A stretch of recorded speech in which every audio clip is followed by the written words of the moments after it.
the Religious for Peace structure as mechanism for action. We see this picture here. Do you see this picture? So this Religious for Peace is headquartered in New York in USA. And you have the next, which is Continental, that is Africa Council of Religious Leaders. And the headquarters is in Nairobi, Kenya. Then you have West Africa Interreligious Council. And the headquarters is Abuja, here in this office. As you can see, all of them. Now we'll go back to our slide. In this global holistic level, you see that you have the youth. The youth are very, very, very important. Very, very important. That is why NIREC officially inaugurated the Youth Forum. And how were these youths put together? They were put together in line with the structure of the Nigeria Interreligious Council.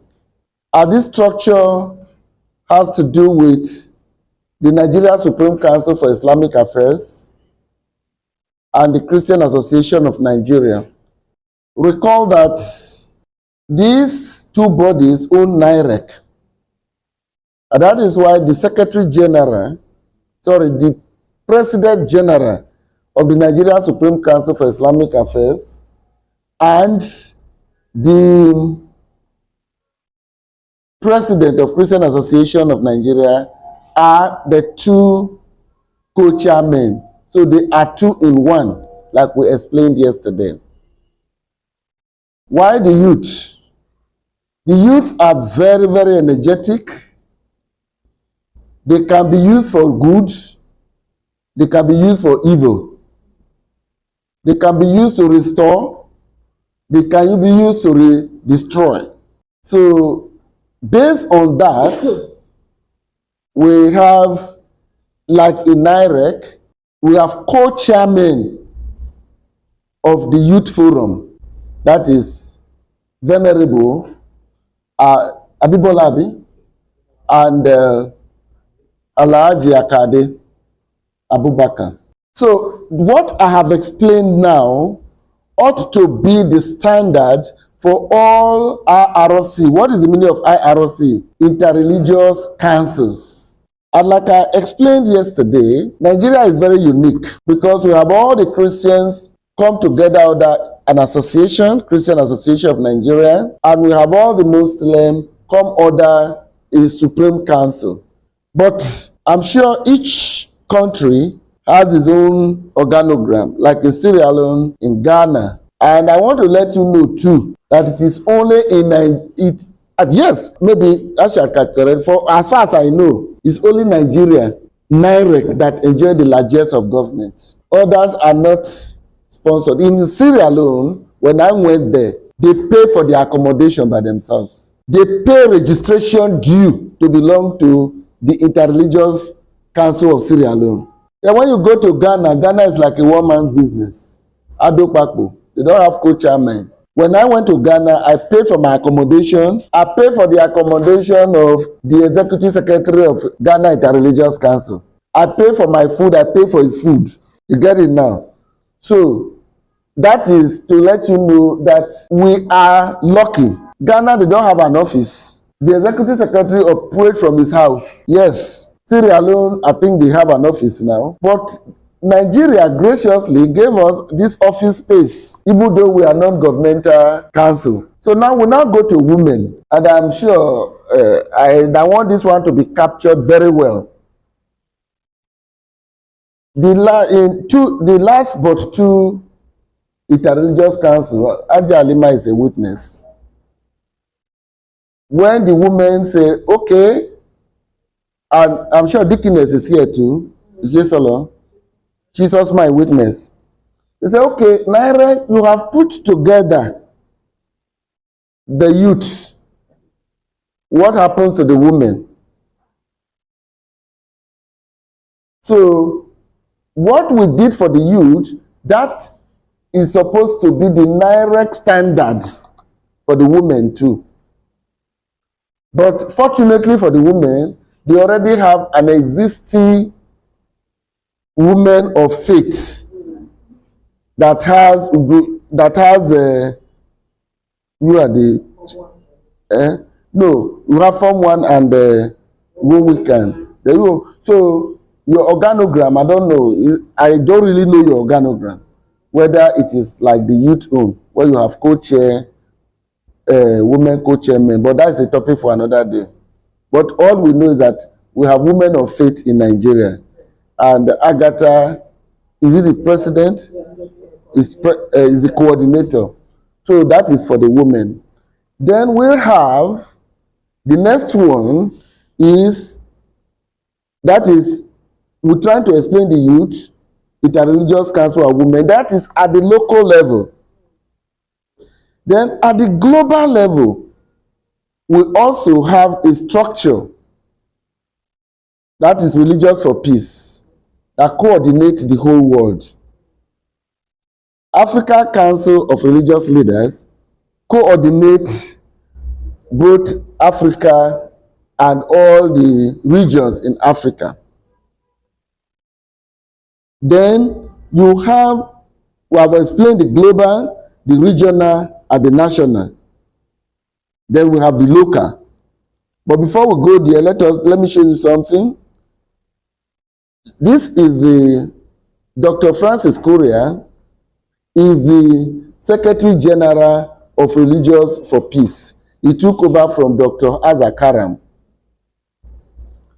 He is the same person who is the Secretary General for the Religious for Peace. The headquarters is in New York, like I've said.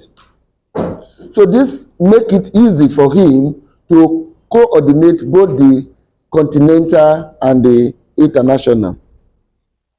So as an example of the West Africa, you have West Africa, you have East Africa, you have South Africa, you have East Africa, you have North Africa. So for us here, the man you see there, Father Cornelius Omonokwa, is the Secretary General of the West Africa Interreligious Council. And the headquarters is in Abuja, this particular office. So now we go to the cream of the ice cream. What are the guiding principles to make all this work? So the principle of representativity, all right, recognizes that a person or group of persons can represent informally or formally concerns of a larger community. Religious for Peace is committed to assisting entire religious communities to cooperate with one another for the common good. Access to the spiritual, moral, and social assets of religious communities relevant to the common good must be made through the religious communities and their own structures and institutions. That is a very important one. It means that what they are telling us is that the African Council of Religious Leaders and Religious for Peace cannot work without the organogram and the personnel, the executive of each region. So if Religious for Peace want to do something in Africa, since they are international, so the Secretary General, let us assume that the Secretary General in New York is different from the Secretary General in Africa. like when Asa Karam or when Vedley was in US. So ideally, if Religions for Peace International want to do anything in Africa, they cannot just drive into Kenya or drive into any country in Kenya, because Kenya is our headquarters, and start operating. They plan the program there and come to Kenya and tell the Secretary General in Kenya, we are here now, please come and join us. This is what we want to do in your region. That contradicts the principle of representativity. So what ought to happen is that when America is planning, New York is planning, before they start working on their templates, they should call the Secretary General in Nairobi, Kenya, say, this is what we want to do with your region. What are your challenges? Can we work together? So that is what I'm saying now. So now, let us assume the Africa now, they now want to go to different regions, right? Like Ashad is in here now. They have just finished from Sierra Leone, all right? So the organogram permits that they should, like we are doing now, you see, I couldn't come until I come with him. They should call the Secretary General of West Africa to say, we are coming to your region. Let us plan together. Then meet us in Sierra Leone, or meet us in Ghana, or let us meet in Nigeria, something like that. So now, that is how it ought to flow. So we talk to say, thus, the principle of representativity also could mean that, yes, we have told you, but we will work on your behalf, but we will give you report. These are two options. So the first one is physical presentation, and representation. You may not be there, but they are working on your behalf. So, thus, the principle of representativity entails engaging the enormous range of already existing religious structures in multi-religious cooperation. For African Council of Religious Leaders, Religious for Peace, the religious communities and their structures are the primary actors.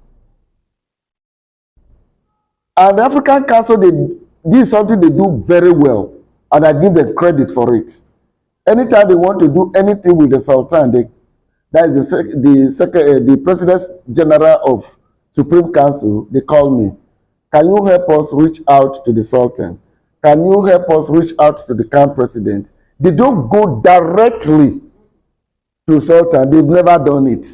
And even the mails they send to the Sultan, they send it to me. If you say, Father, please help us deliver this to the Sultan, help us deliver this to the camp president.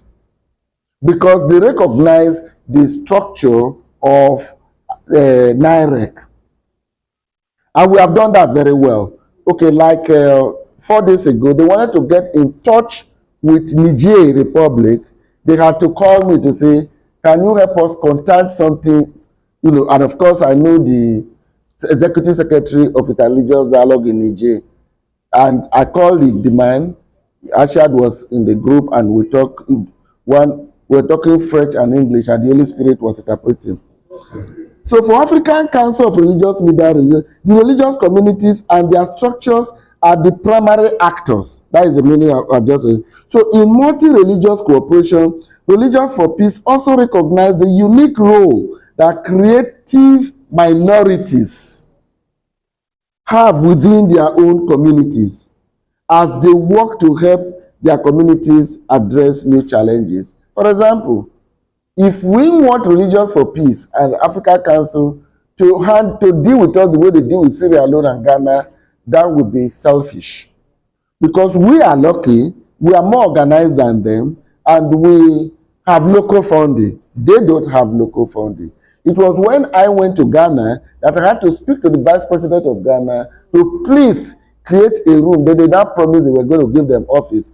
Politicians will remember. I don't know if they are all the same. But when they when they promised me they were going to handle the case of Ghana, and meanwhile, they already have an interreligious council in Ghana that they are funding, and that is not under Africa Council of Religious Leaders or Religious for Peace. Just like our what is it called now? That is conflict resolution. You still remember? Institute of Peace and Conflict Resolution. That one is government-owned entity, and that one is under the Ministry of Foreign Affairs. Just as we are under the under Office of the Secretary to Government of the Federation. So now, continue with the representativity. It is important to note, however, that the notion of representativity functions as a principle, not a rule. Did you get it now? You know, I was talking about how they meet. It's not compulsory that they must tell me, you must follow us to Sierra Leone, you must follow us to Ghana. It's not a rule, but it is an ideal. And also it depends on the convenience. This convenience has to be physical convenience and financial convenience. Good. Now, thus, Religious for Peace believes that the principle of representativity needs to be interpreted at every level of religious community and applied to groups typically excluded from official positions in religious leadership. Consonant with this understanding, Religious for Peace has taken affirmative action to ensure that representatives of religious women and youth group are among Religious for Peace leadership. Nevertheless, significant additional steps need to be taken in this regard. See section F for details. So what are we saying? Like here now, let me just say, basically, we are here as youth and women. Where are the elders? Where are the emirs? Where are the archbishops? Where are the bishops who are members of NIREC? They are not here. They are to supervise us. They are to see that things are done properly. We are the foot soldiers. They are the office planners while we execute for them. All right? So now there is a very serious one here, subsidiarity. So before we go here, let me first of all explain what is subsidiarity. Permit me to use the Catholic social teaching. This principle guides social organizations, subsidiarity, solidarity, and the human good. So when it talk about subsidiarity and solidarity, the goal is what I call common what? Good. So local control. That matter should be handled by the smallest, most local competent authority possible rather than a higher level. Then you have personal empowerment. Individuals are small groups like families or local communities keep their freedom and responsibility to solve their own problems. Then the principle of solidarity. You have higher intervention. A larger central authority or government should always step in when local groups cannot adequately fix an issue on their own. Human connection. We are all one human family and share a mutual responsibility for the well-being of others. Empathy in action. Seeing the struggles of our neighbors or other nations as our own and working together for justice and peace. Support over neglect. Ensuring that powerful groups do not ignore or discard vulnerable people. So, how do they work together? That is subsidiarity and solidarity. We have what they call balanced partnership. So subsidiarity stops big government from taking away personal freedom While solidarity stops people from being selfish or ignoring the poor. The shared goal. Both principles must be used together to protect human dignity and build a fair society focused on the common good. I just want that dictionary clarification. So now we come to the Religious for Peace concept of subsidiarity. That is Religious for Peace Africa Council for Religious Leaders. So the principle of subsidiarity is designed to ensure that appropriate leadership occurs on every level of a religious council, and that all levels are organically linked to one another. Is there any scientist here? Organic. What is organic? What is the simple meaning of organic? Can somebody tell us? Organic?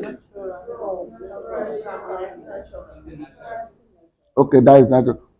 What is organ in terms of the human physiology, physiognomy? What does the organ do for the body? So supportive system. Good. I just want us to a little bit break it down.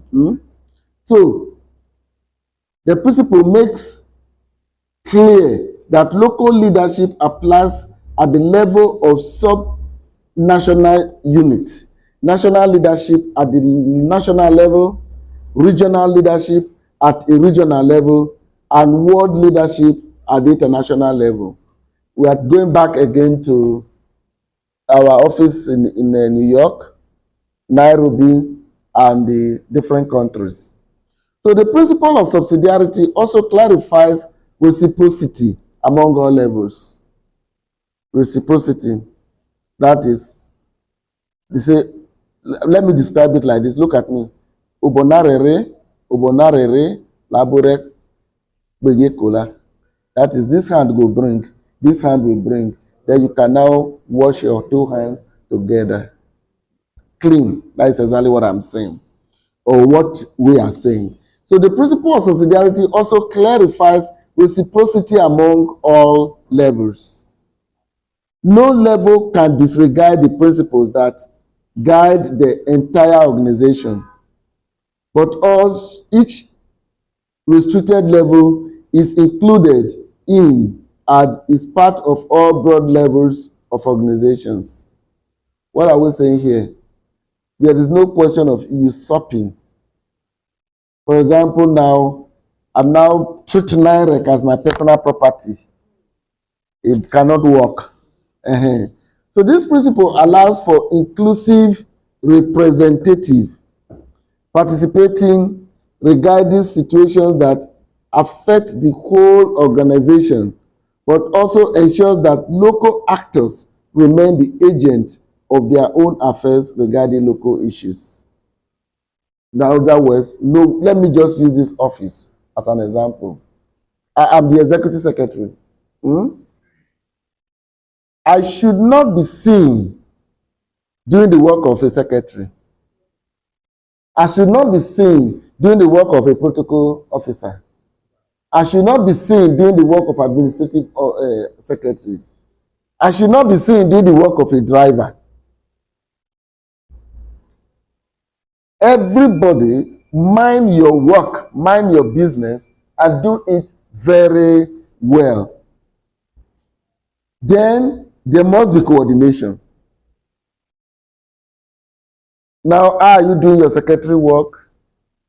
How are you, the media assistant, how are you doing your own? Then by the time we now bring all this together, it becomes a collective whole. So the principle of subsidiarity is designed to ensure that appropriate leadership occurs on every level of a religious council, and that all levels are organically linked to one another. This year I was talking about the uniqueness of roles. Okay. So the principle makes clear that local leadership applies at the level of such national units. Regional leadership at a regional level, and world leadership at the international level. The principle of subsidiarity also clarifies reciprocity among all levels.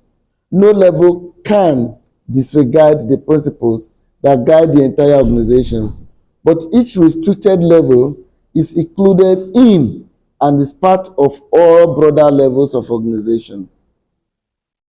This principle allows for inclusive representative participation regarding situations that affect the whole organizations, but also ensures that local actors remain the agent of their own affairs regarding local issues. So Ashad has explained that is the independence of local organization. But like what he talked about Ethiopia, I had to re-echo it because I'm hearing that for the first time, and it is very unique. It's like in Nigeria, you have different types of NGOs dealing with conflict and others. Then, the Bible says, test the spirit, which I found out which of them is the Holy Spirit and which of them is the evil spirit. We had a lodge because we have an experience, at least Ajay, you are aware of this, in Borno State. So many NGOs saying they are coming to take care of the IDPs.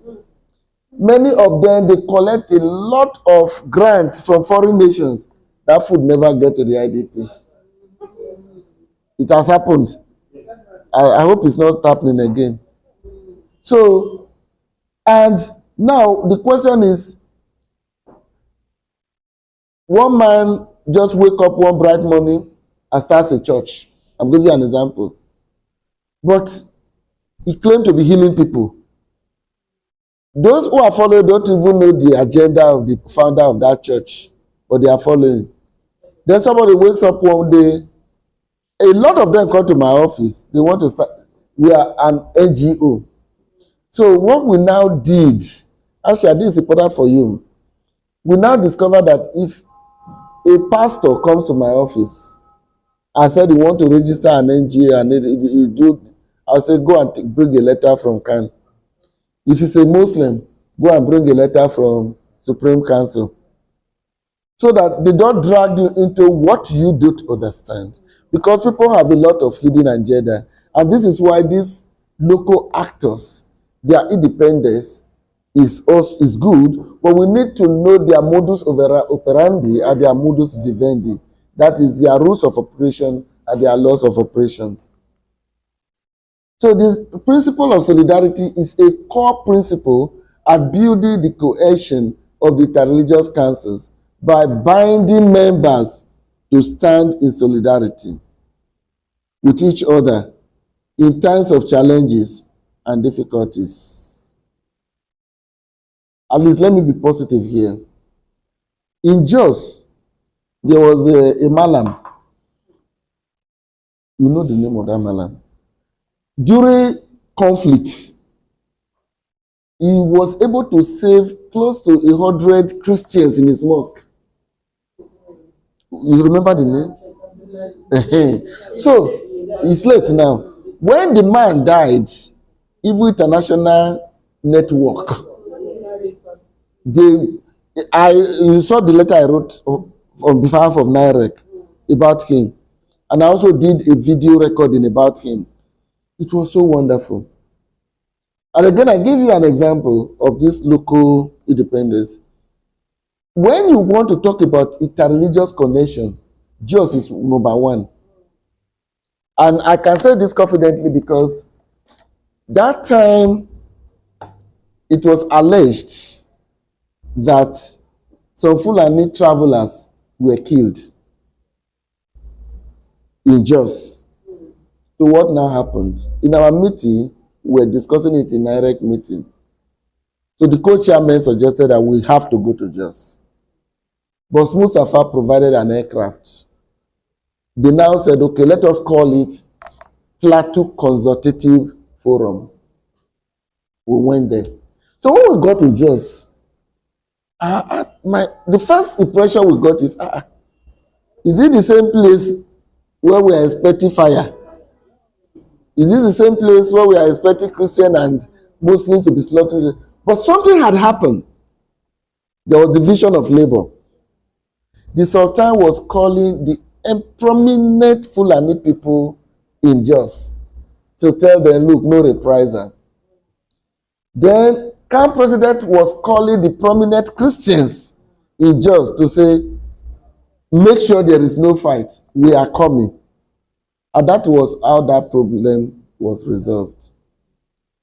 So, in as much as local independence is very important, they still need networking from the central. Yeah.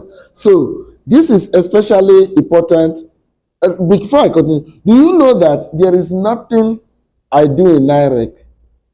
I just send report to your office. Everything, even the webinars, I get two people involved. Like I just hope that Kuria will remember. He's supposed to handle the webinar on Tuesday himself at Bentley on this same topic, sacred flourishing. So this is especially important when religious communities that are members of the Interreligious Council are subject to threats, intimidation, and discrimination by agencies and forces, either from government or public affairs. Now, I want to make a clarification. Yesterday, when Sister Agatha came to talk to us, he said, I am not one of you. I'm not your man. That is wrong. That is a lie. You know why that is? Because as long as you are a Christian, as long as you are a Muslim, you belong to Nigeria Interreligious Council. The 60 members, 30 Christian, 30 Muslim, are just representatives. There was a day the Sultan called me. He said, Father, all these people posting all this, don't be deleting them. He's helping us to know how Nigerians think. So, because there were some messages I deleted, there was one about him that I deleted. Then when me and Dr. Rosilla now went to visit him this last time, he said, Father, sometimes when you delete us, you say, I laugh. He said, did you not hear that they say I went to Pakistan to learn art of terrorism to kill people? And I said, Your Eminence, when they say it, what do you do? He said, I laugh because I know it is not true. You get what I mean now? So, we all, because NIREC is for all Christians, and that is the essence of that public webinar. So that you are not among the 30 does not mean that you are not a member.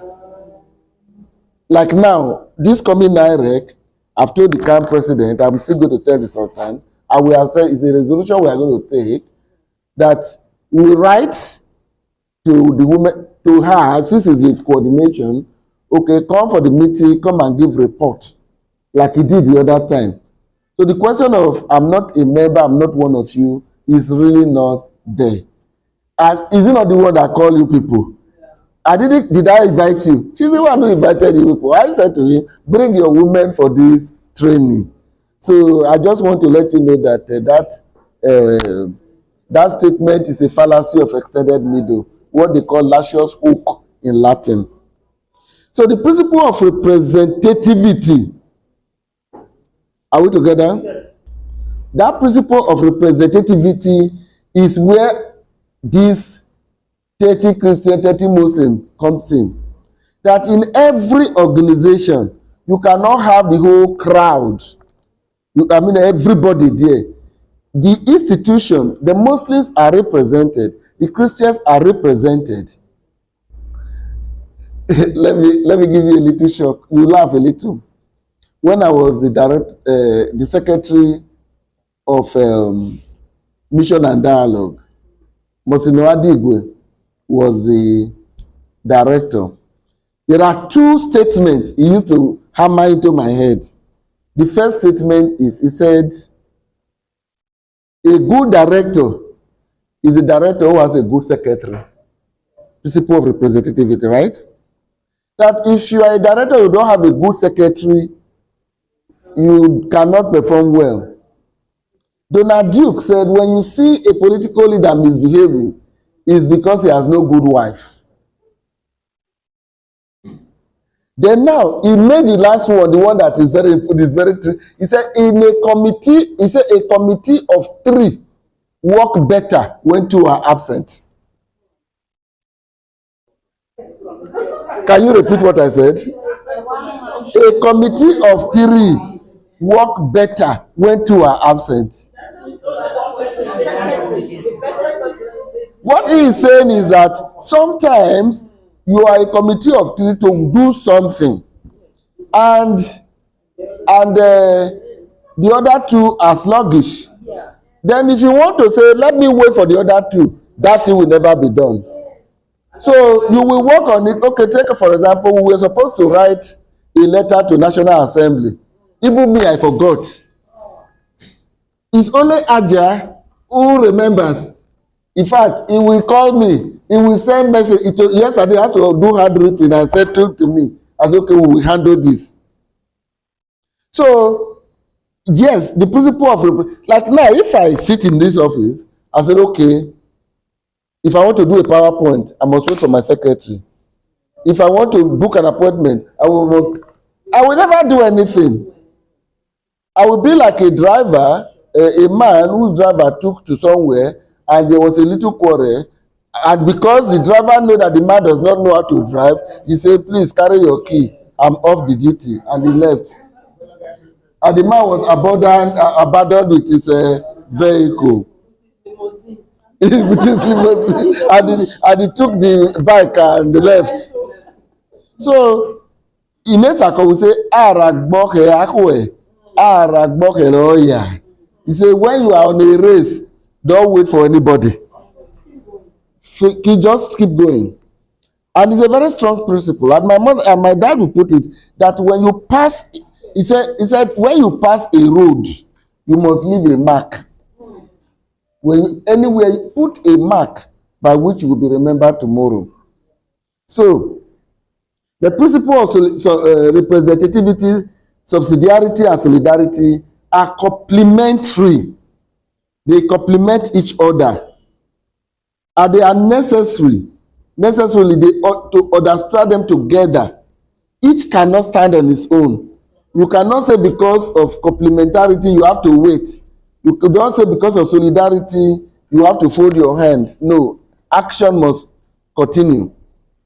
They encourage the development of structures and program responsibilities that are mutually supportive and respectful of the different capacities for action at each level of the organization.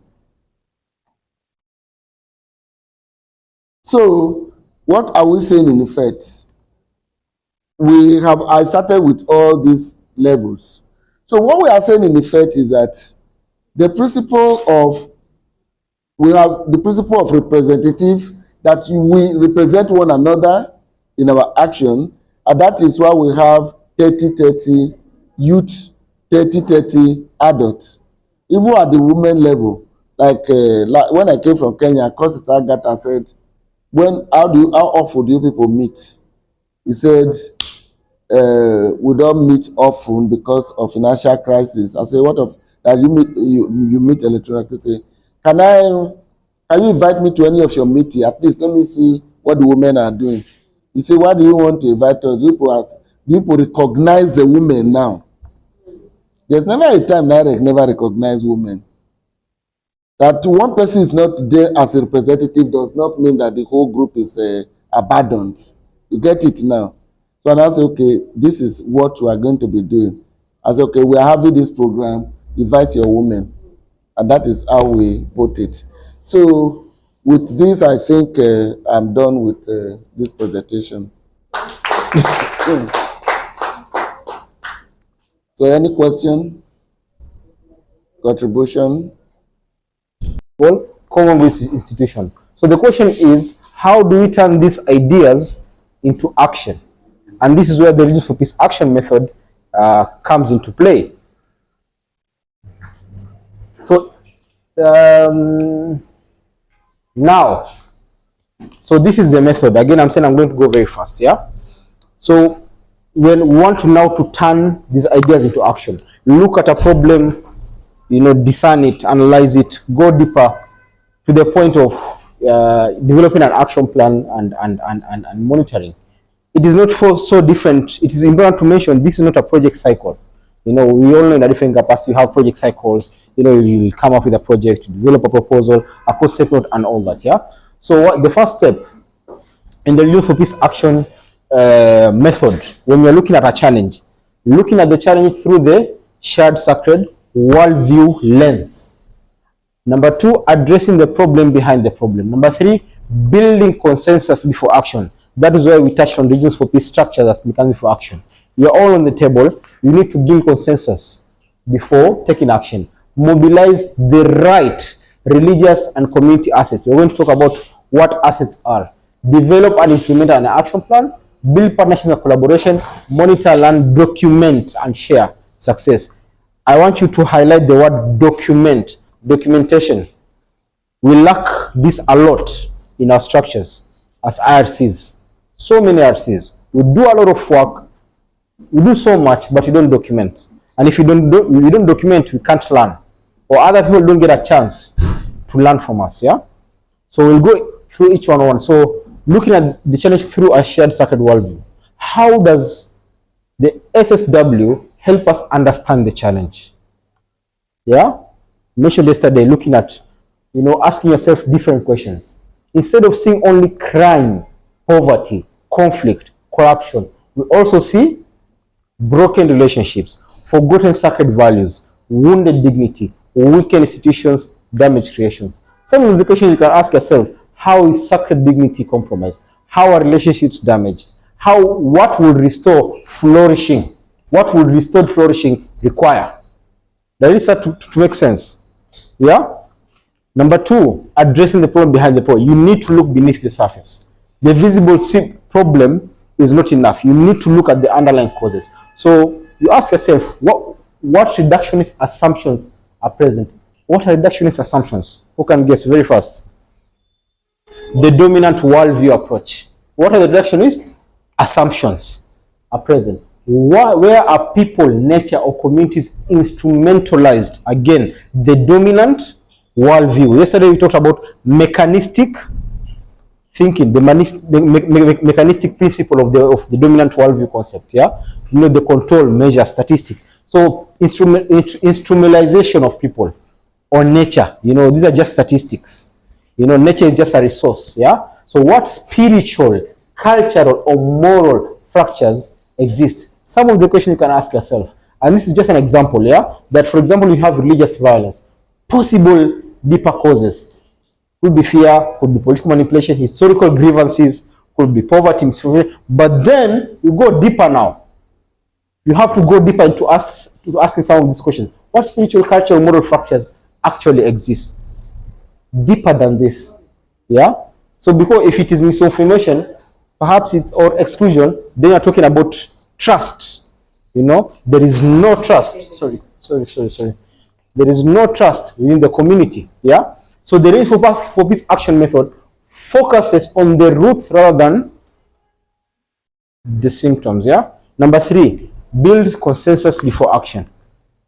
You have the structure, Interreligious Council. You have the women network. You have the youth network. So do you agree on the problem? Do you agree on the root causes? Do you share the same vision? Do you understand each other's concern? What values unite us? Very important that consensus does not mean everyone agrees on everything. So you don't have to say, oh no, now we're in agreement. No. So long as you everyone commits to a shared purpose. Yesterday we touched on the river. If the river is polluted and you want to address the pollution, so you will say, no, we have to agree that actually this river is polluted. So one has to say, no, I don't think it's polluted that much. The other say, no, I think it's polluted a lot. I mean, we know it's polluted. We have the same purpose, yeah? So we don't have to agree on everything, isn't it?